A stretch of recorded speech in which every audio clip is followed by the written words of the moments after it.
This lesson, we'll learn how to simplify some surds. Before we start, we probably should review a few simple rules that we can use to help do this. The first rule is when you have square root a times square root b, these can be joined unto the square root sign as ab.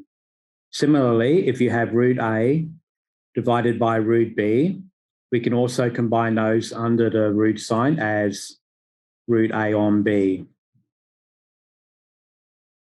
And if they are the same, for example, root a times root a, you'll end up as root a times a, which is a squared, which is a.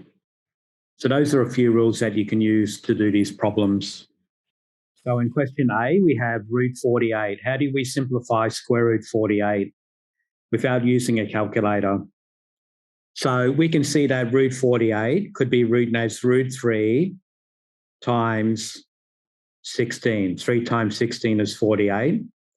And we'll end up with root 3 times root 16, separating using this first rule over here. And root 16 is 4, and root 3 is 3. And 3 is a prime number, and we can't simplify that any further. So that would simplify down to 4 root 3. In question B, we have root 8 times root 4. There's a couple of ways to go about these problems. And indeed, many of these questions can be done in more than one way.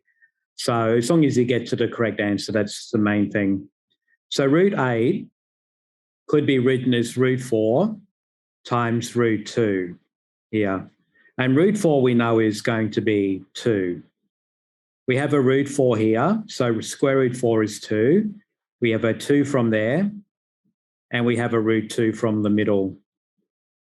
So we have 2 2s of 4, 4 root 2. So that's as far as we can go. Another way you could have done that is join them. You could have gone root 4 times root 8 is root 32. 4 8s are 32, aren't they? So we could have done that as root 16 times root 2 as well. 2 16s are 32. Root 16 is 4 and 4 root 2. So there's another way. In question C, we will use this square root sign to separate each part. So we've got root 72 times the square root of x4 times the square root of y to power 6. And root 72 can be written as root 2 times root 36. Now x to power 4 and square root of that number. So let's write that as an index. So x4 to the half times y6 to the half. And let's go back to the start. We've got root 36 here. So root 36 is 6, and we have 6 root 2, so that's simplified. And we've got x power 4 to the half power, so 4 times a half will be 2, so that will give us x2. And y power 6 to the half, multiply them, 6 times a half is 3, so y cubed. So that's the final answer, 6 root 2, x squared, y cubed. In question D, we use a similar approach. We have root 80, which can be written as root 16 times root 5 times root 12, which is root 4 times root 3. And the square root of 16 squared is just 16. Consider that the square root will cancel the square because they're inverses of each other. So in the top line, we have root 16, which is 4 root 5, times root 4, which is 2 root 3 on 16. Then we have two whole numbers, so 4 2s are 8, and root 5 times root 3 is root 15. We can combine them on 16. And at that point, the 8 and 16 will cancel down to 2. So root 15 on 2. Or you could write that as a half root 15. Question E, we use similar approach as we used on the last few questions. So we've got cube root of 3 times cube root of 9. Now, the easiest way for this question is just to combine them under the cube root sign. So 3 times 9 will be 27. So cube root of 27 will be 3. That's perhaps the quickest way to do it. Another way we can do these problems is to use index laws. So we can write the cube root of 3 as 3 to the third, and the cube root of 9 as 9 to the third. Not 3 to the third is okay, but 9 can be changed to 3 squared to the third. So we have 3 to the third times 3 to the 2/3. And in this case, we will add the powers. 1/3 plus 2/3 is 3/3. So we get 3 for the answer. We can use the same procedure for question F.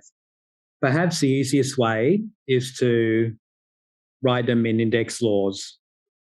So we've got the 4th root of 4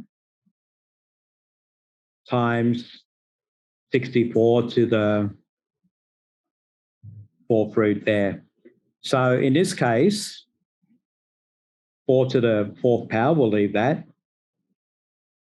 64 can be written as 4 cubed to the 4th power. So we'll have 4 to the 4th times 4 to 3 times a quarter is 3/4. And again, in this case, we'll add our powers. So 4 to the 4th plus 3/4 will give us 4 to the power 1, which is 4. In question G, we'll simplify each part first. So root 75 can be written as root 25 times root 3.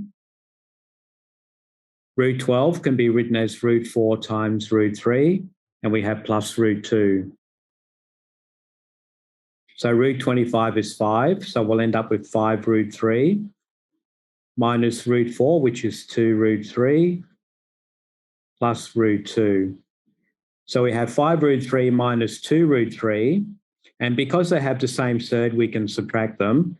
So that would give us 3 root 3 plus root 2. And we can't combine these two because the surds are different. In question H, we have root 50 minus root 75 plus root 72 minus root 108. So let's simplify each part. Root 50 can be written as root 25 times root 2. Root 75 can be written as root 25 times root 3. Root 72 can be written as root 36 times root 2. And root 108 can be written as root 36 times root 3. So root 25 times root 2, that will give us 5 root 2, minus root 25 times root 3, that would be 5 root 3, plus root 36 times root 2, that's 6 root 2, minus root 36 times root 3, that's 6 root 3. So we can see we've got a root 2 here and we have a root 2, so we can add these two terms. So that will give us 11 root 2.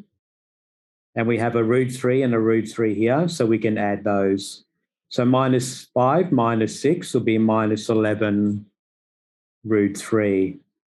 We can leave it at that stage, or you can factorize out 11 and write root 2 minus root 3. Thanks for watching.